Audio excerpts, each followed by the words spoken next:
அனைத்து விவசாயிகளுக்கும் வணக்கமுங்க. இப்போ பார்த்தீங்கன்னாக்க நம்ம இப்போ செண்டு மல்லி கல்டிவேஷன் பண்ணியிருக்காங்க. அந்த செண்டு மல்லி காட்டுக்கு வந்திருக்கிறோம் நம்ம. இதில் அதிகப்படியா பார்த்தீங்கன்னாக்கும் வேர் அழுகல் நோய் நிறையா வந்துருந்துச்சு. இந்த வேர் அழுகல் நோய் நிறைய வந்ததுனால அதிகப்படியா செடிகள் வந்து அங்கங்கே செத்து போய் கிடந்துச்சு.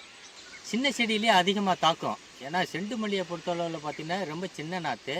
அந்த நாற்று ஆனது பார்த்தீங்கன்னாக்கு நட்ட உடனே பார்த்தீங்கன்னாக்கு எறும்பு அரிக்கும். அது மாதிரி வேர் அழுகல் நோய் அதிகமாக தாக்கும். அந்த வேர் அழுகல் நோயை வந்து நம்ம இயற்கை முறையில் பார்த்தீங்கன்னா விரிடி கொடுத்துருந்தோம். விரிடி கொடுத்து அதுக்கு தகுந்த மாதிரி பார்த்தீங்கன்னாக்கு நீர் பாய்ச்சல் பண்ணி நம்ம வந்து கொடுத்துருக்கும்போது பார்த்தீங்கன்னாக்க அதிகப்படியான நாற்றுக்களை வந்து சாகலை. அப்படி ஏங்கனே ஒவ்வொன்று செத்துருந்துச்சு. அந்த செத்துருந்ததுக்கும் பார்த்தீங்கன்னா நம்ம விரிடி கொடுத்து நம்ம வந்து ரெக்கவர் பண்ணி நல்ல மகசூல் வந்து இந்த காட்டில் எடுத்துருக்குறோம். அந்த விரிடி எடுத்து செத்த செடி பார்த்தீங்கன்னாக்க ரெக்கவர் பண்ணதுனால தான் இவ்வளவு ஈல்டு வந்திருக்குது.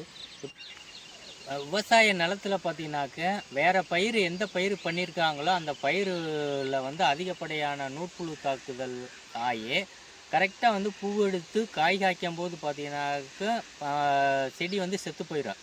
அதுக்கு முக்கிய காரணம் என்னன்னு கேட்டிங்கன்னா அந்த நிலத்தில் வந்து நூற்புழு தாக்குதல் அதிகமாக இருக்குது. இந்த நூற்புழு தாக்குதலை வந்து குறைக்கணும், நூற்புழுவே நிலத்தில் இல்லாமல் இருக்கணும் அப்படின்னா நீங்கள் அதிகப்படியாக வந்து பார்த்தீங்கன்னாக்க வரப்போகிறத்துல செண்டு மல்லி வச்சு வைக்கலாம்.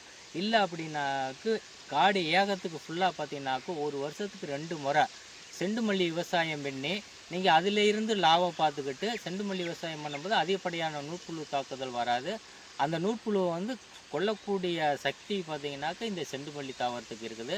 இந்த தாவரத்தை வந்து இந்த தாவரத்தை நூற்புழு தாக்குறது மட்டும் இல்லாமல் இதிலிருந்து வரக்கூடிய வருமானத்தையும் வந்து விவசாயிகள் பெற்று நல்லா மகசூல் இருக்குன்னு கேட்டுக்கிறேன்.